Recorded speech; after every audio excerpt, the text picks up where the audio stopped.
In today's video, I'm going to teach you how to write a VBA macro that imports PDF tables into Excel via Word. Let's get straight into it. Start by opening Excel from the Start menu, and once it loads, open a blank workbook.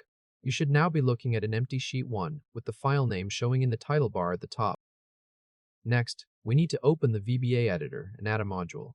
Press Alt plus F11 on your keyboard to launch the Visual Basic for Applications editor. On the left side, you will see the Project VBAProject panel. Right-click the Workbook node, which in this case is labeled VBAProject, PDF, import.xlsm. From the context menu that appears, choose Insert, then Module.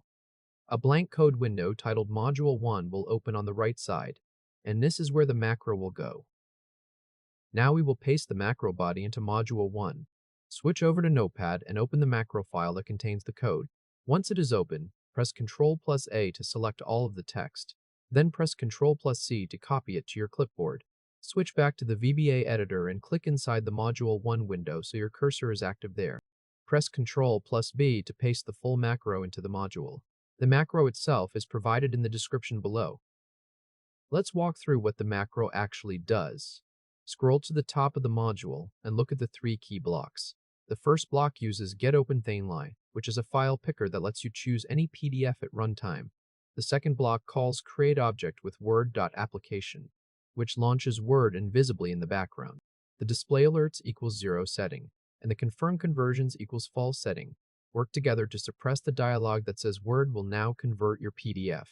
The third block is a for each loop that runs through every table Word detected in the document. It reads each cell using tabl.cell, then range.text, trims the 2 end-of-cell characters that Word appends, which are char13 and char7, and writes the clean value into Excel. Now point the macro at your Excel workbook sheet. Confirm that the output target line reads, set W's equals this workbook.worksheets1. This tells the macro to write into sheet 1 of the workbook that is running it. Press Ctrl plus S to save the module. If a dialog appears warning you that the following features cannot be saved in macro-free workbooks, click No and resave the file as .xlsm. That message means the file dropped back to .xlsx and needs to be saved in the macro-enabled format. It's now time to run the macro. Click anywhere inside the sub-import PDF tables procedure so that your cursor is positioned within it. Press F5 or click the green Run triangle on the toolbar to execute the macro. A dialog titled Choose a PDF with Tables will open. Navigate to your desktop and double-click the sample file, which in this case is called samplereport.pdf. Word will load and convert to PDF silently in the background, so expect a short pause while the for each loop runs through the tables. If this helped, hit like and subscribe for more quick tutorials. To confirm the import worked correctly, wait for the PDF import finish message box to appear, then click OK to dismiss it. Press Alt plus F11 to return to the Excel window. Scroll through Sheet 1 and you should see a Table 1 header row, followed by the regional sales rows, then a blank row, then a Table 2 header followed by the top products rows, all sitting neatly in their original columns. And that's the full result.